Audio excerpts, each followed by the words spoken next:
It's me, Emma. I'm writing this journal for you so that, well, in case I don't see you again, I pray that someone will send it to you so you'll have some idea of what I've done these past years. It'll be strange for you to think of me as a man, your fifth daughter, especially when you remember how much I hated men when I was a girl. But that was because of Papa. Papa was so mean. He was so cruel to you, to all of us. And you know, he was about to make me marry that old man who had the farm next door. He'd already made my 4 sisters marry terrible men. And I was not going to do it. Mama, you remember that peddler that sold me a book? Well, really, she gave it to me when I was just 13. Do you remember the book? I read it to you. It was Fanny Kemble, Queen of the Pirates. It was all about how this girl cut off her hair, she put on men's breeches, went to sea, and became the captain of a pirate ship. And when I read that book, I felt like a red-hot coal from the altar of the Lord had touched my heart. And I knew that I was not going to have to grow up to be a slave to a man like Papa. And always after that, I looked for a chance to get away, to escape. And you know, it came when I was 17. I ran off and I was working in a millinery shop and I liked it, but I was always so afraid that Papa was going to find me and make me go home. And then one day, I saw an advertisement for a young man to sell books by subscription, like Bibles and good books, like Fanny Kemble. And I thought, I can do that. So I cut off my hair, I bought a suit of men's clothes, and I got the job. I was good at it. Pretty soon I was a young man, hard to beat at selling books. I made money, I had my own horse and buggy, I had a gold watch. I was down in Flint, Michigan. I was living there when President Lincoln's call to arms came. By that time I had friends, young men like myself, and they were fun to be around, they were kind, not at all like Papa, more like my sisters, really. And most of them were members of the Flint, Michigan Grays, the militia. And when I saw them ride off on that train to go to fight, I thought, what should I do? What should be my part in this great drama? And it came to me that I could better serve wounded men by dressing in men's clothes. It would be less embarrassing for them and for me too. So when I got the chance, I enlisted. I was a little worried about the medical exam. Regulations called for individuals to be stripped to the waist. I didn't do that though.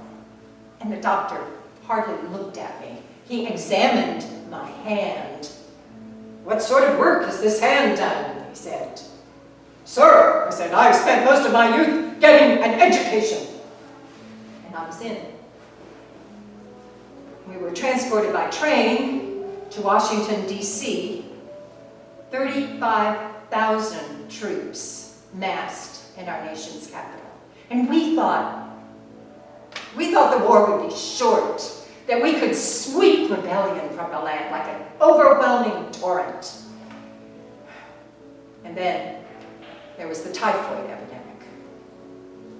Each regiment was responsible for its own hospital, and I was detailed to ours.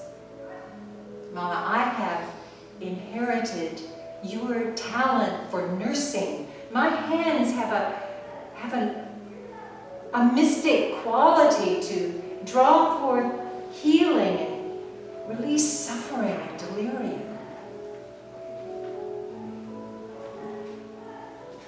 In July, we were ordered forward, and the men greeted this with wild cheering, but I felt strangely out of harmony with it. I couldn't help but think that many, very many of those faces would not return to tell their adventures.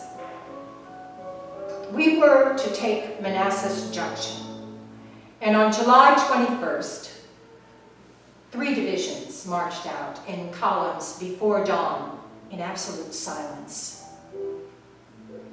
I helped set up a hospital in a stone church on the Warrington Turnpike.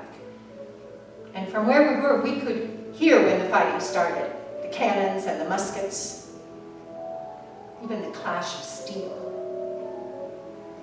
And then the wounded began to be brought in. They were horrific wounds. It was a nightmare. We had to stack up dead bodies, and amputated arms and legs were thrown together in heaps.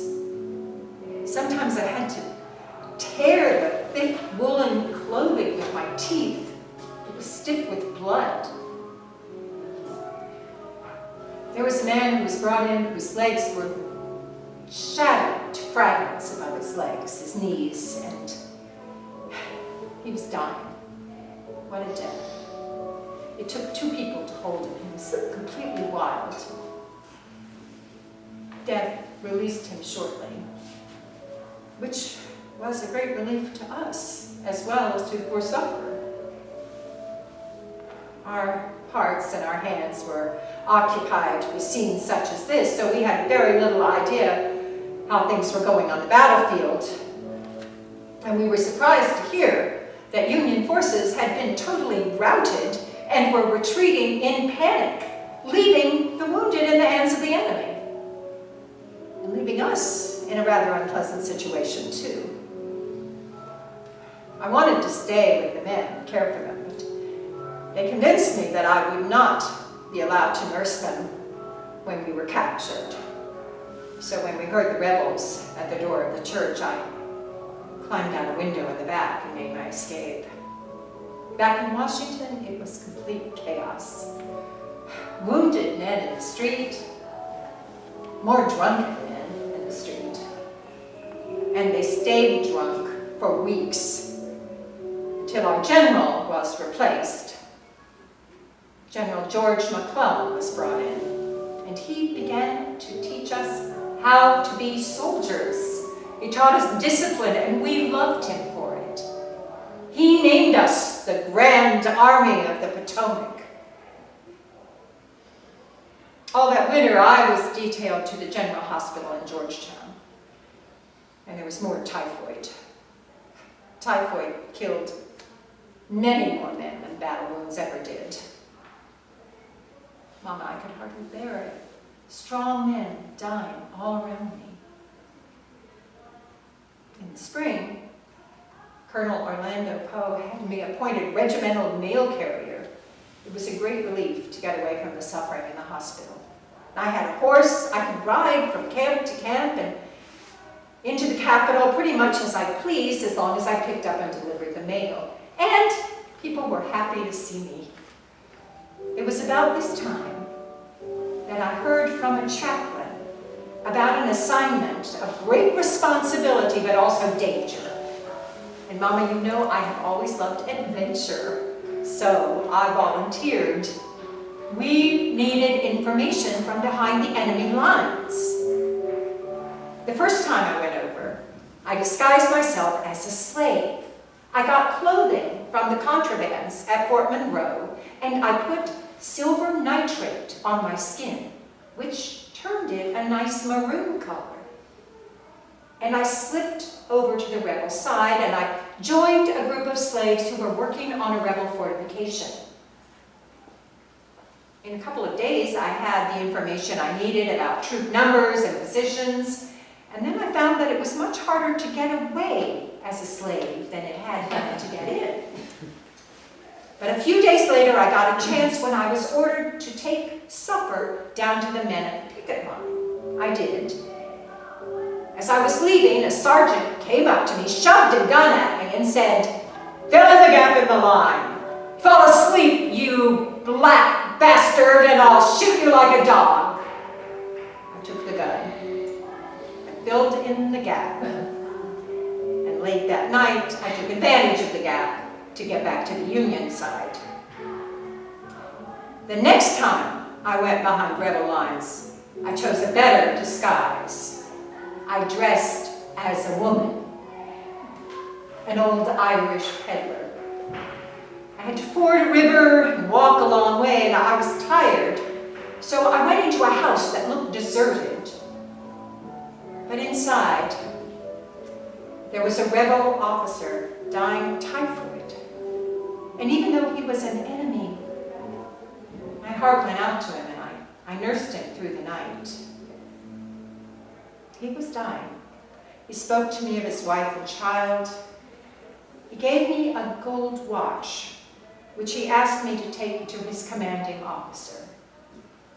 I said I would. I asked him if he was ready to meet his God.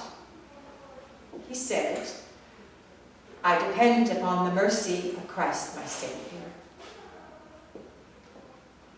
And I was struck by how those words were very like what I had heard a Union officer who was dying say a few days before.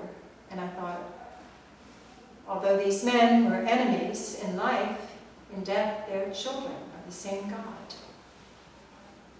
And after that, I could never look at the enemy the same way again.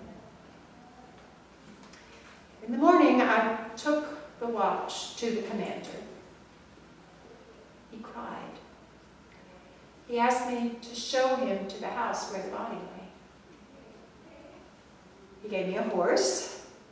I thought I might just ride away, but there were about 20 Rebs with him, and I knew they'd shoot me. So later, I waited until one told me to ride down the road and see if there were any Union troops around. I took advantage of that to keep riding.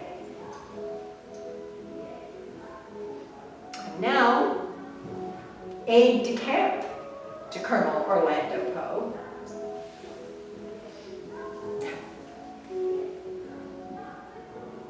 Our division will probably charge the enemy's works this afternoon.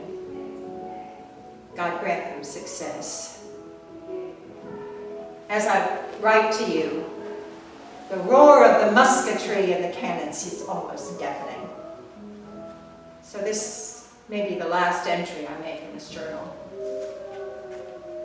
God's will be done. I commend myself to him, soul and body. I must go. Colonel Poe has mounted his horse and says, come.